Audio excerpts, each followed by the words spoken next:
నేర్చుకోబోయే పూర్ణ భుజంగాసన్ కంప్లీట్గా advance level and competition level. So నేను ఇప్పుడు చెప్పే ప్రతి ఒక్క కీ పాయింట్ కూడా కాంపిటీషన్ లెవెల్లో మీకు హెల్ప్ అవుతుంది. సో ఎవరైతే కాంపిటీషన్ లెవెల్లో పార్టిసిపేట్ చేయాలనుకుంటున్నారో సో వాళ్ళు ఈ వీడియో స్కిప్ కాకుండా కంప్లీట్గా ఎండ్ వరకు చూడండి, ఓకేనా? And so okay right. So ఇప్పుడు పూర్ణ భుజంగాసన్ చేయాలంటే ఫస్ట్ కంప్లీట్గా పొట్ట మీద లై డౌన్ అయిపోవాలి. లై డౌన్ అయిపోయిన తర్వాత సో మేజర్ పాయింట్ ఏంటంటే హ్యాండ్స్ రెండు, ఈ హ్యాండ్స్ ఉన్నాయి కదా, ఈ హ్యాండ్స్ రెండు షోల్డర్కి పక్కనే ఉండాలి, ఎగ్జాక్ట్లీ ఈ షోల్డర్కి ఈక్వల్గా ఉండాలి. సో అప్పుడు మీకు పూర్ణ భుజంగాసన్ చేయడానికి ఈజీగా ఉంటుంది. అండ్ ఎల్బో పొజిషన్ అనేది షోల్డర్కి ఈక్వల్గా ఉండాలి. చాలామంది ఏం చేస్తారంటే భుజంగాసన్ చేసేటప్పుడు ఇలా బయటికి తీసుకెళ్తారు. సో అలా తీసుకెళ్లకుండా బాడీకి దగ్గరగా ఉండాలి అండ్ షోల్డర్కి ఈక్వల్గా ఉండాలి. అండ్ ప్రెషర్ మొత్తం వచ్చేసి హ్యాండ్స్ మీద పెట్టేయండి.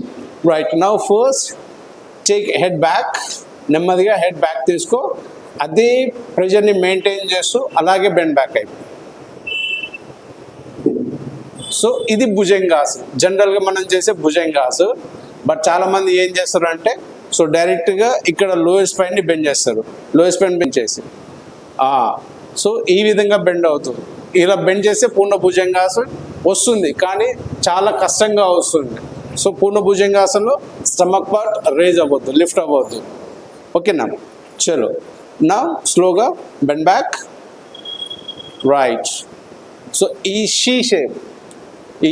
సి షేప్ అనేది భుజంగాసన్ చేసి రావాలి. అలా వచ్చినప్పుడే మీకు పర్ఫెక్ట్గా లెగ్స్ హెడ్కి టచ్ అవుతాయి అండ్ ఎల్బోస్ కూడా బాడీకి దగ్గరగానే ఉండాలి, క్లోజ్గా ఉండాలి, ఓకే?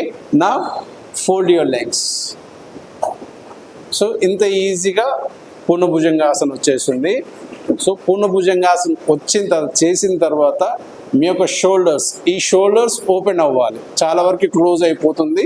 షోల్డర్స్ ఎప్పుడైతే ఓపెన్ అవుతాయో అప్పుడు లంగ్స్ అనేది ఎక్స్పాండ్ అవుతుంది. దానివల్ల మీకు బ్రెత్ కెపాసిటీ ఇంప్రూవ్ అవుతుంది.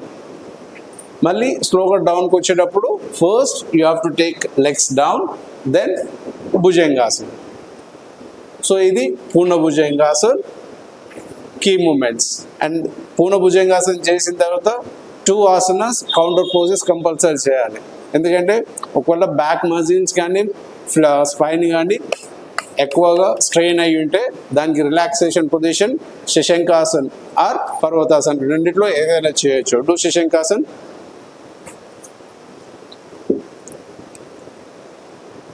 దెన్ పర్వతాసన్. సో ఈచ్ పొజిషన్లో మినిమం 30 సెకండ్స్ అయినా ఉండాలి. కౌంటర్ పొజిషన్లో మినిమం 30 సెకండ్స్ అయినా కంపల్సరీ ఉండాలి. అలా అయితేనే మీకు బ్యాక్ మజిల్స్ అనేవి రిలాక్స్ అయిపోతాయి. థ్యాంక్ యూ, నమస్తే.